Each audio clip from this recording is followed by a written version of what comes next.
So when the guy handed me my discharge papers, he didn't have half of my medals and nothing to the effect that I was wounded at all. And I went over and said, this is not right. You don't have all my information down. He said, this is correct. I'm doing this. And besides, nigger, get back over there. You're not out of the service. If you say anything else, I'll call the MP and we'll put you in the stockade. Said, you aren't out of the service yet. Here you're fighting for your country, for the love of your country, and yet you don't really belong to it, or you don't feel like you belong to it. Well, they came back, some of them came back angry about that. Hell, I went over there and some of them were in battle and got injured, and here I gave all this time and I come back and I got to take all this crap. I'm not going to take it anymore. They gave us 45 days leave out of Camp Shanks, New York again. And we got in Americus, Georgia, the hometown of Jimmy Carter, ex-President Jimmy Carter. Had to change buses there. Blacks could not go in the bus station. And if you wanted to purchase anything from the snack bar, it was a window, and you would peck on that window, and this lady was open this window and sell you if she wanted to. And I tried to get her to give me a glass of water. She would never give me, she just ignored me. And I didn't go in, but I tried to lean inside and get me a cup of water. And those white people beat me till I was unconscious. I was in the Army uniform, had all these medals. And that's one thing you thought they would have respected. And they beat me until they thought I was dead, called a black undertaker, who picked me up and found I had a pulse and still breathing, and carried me to a hospital there in Thomasville, Georgia, that still exists today. And I laid there crying for 8 weeks, wishing Adolf Hitler had won the war. On the afternoon of July 25th, 1946, Loy Harrison, a white man, was driving two black men and their wives home from Monroe, Georgia. Harrison had just bailed one of the black men out of jail, Roger Malcolm, who had just been arrested for assaulting his white landlord. The other black man in the car was Malcolm's brother-in-law, George Dorsey.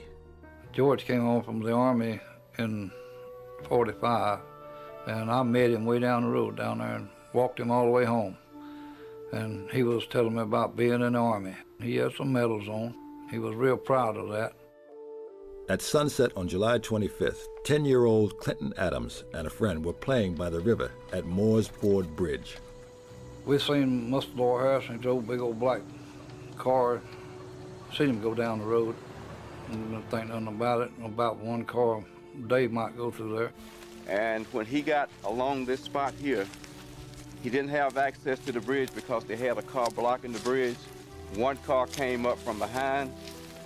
The mob, about 15 or 20 armed white men, came out of the woods and out of the cars that was parked down here. We seen them down there fighting with some white men.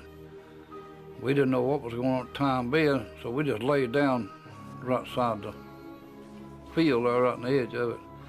And then we seen it was the Klans, because we knew some of them. And we said, they're gonna whoop them.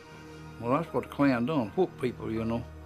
And it doesn't matter whether you're black or white. If they take an oath and whoop your butt, you're gonna get one.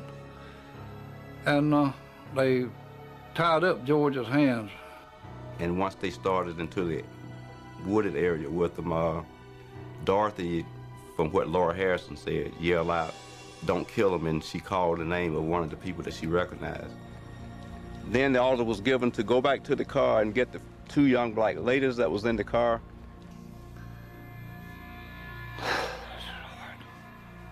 And they pushed and shoved them and knocked them around. And all at once, these four guys, they just come up there and they pull guns and bang. And everything went into slow motion to me. And they started shooting, people standing up over them, shooting down on them. People were shooting in the trees. Bullet was going every which way. They was on the ground, and I was shaking so bad till I couldn't move. I couldn't stay on the ground. I was just shaking that bad. And then when the shooting stopped, everything went silent.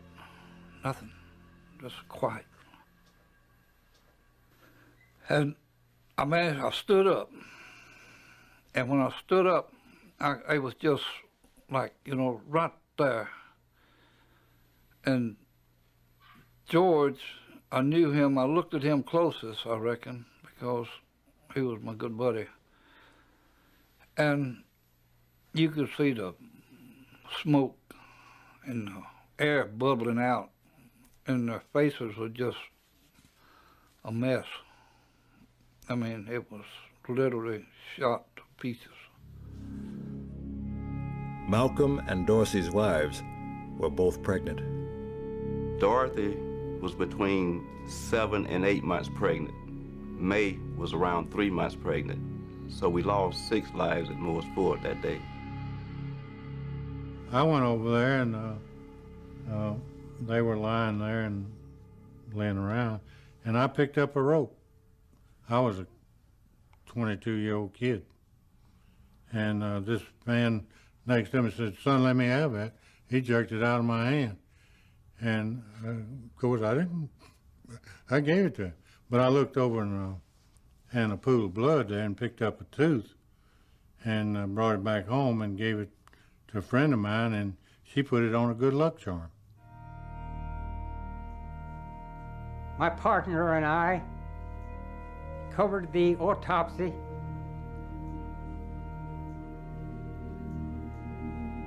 And we stood and watched this rather awesome experience where they had to use an axe to open up the chest, where they had to use these prongs to remove slugs and pellets from the body.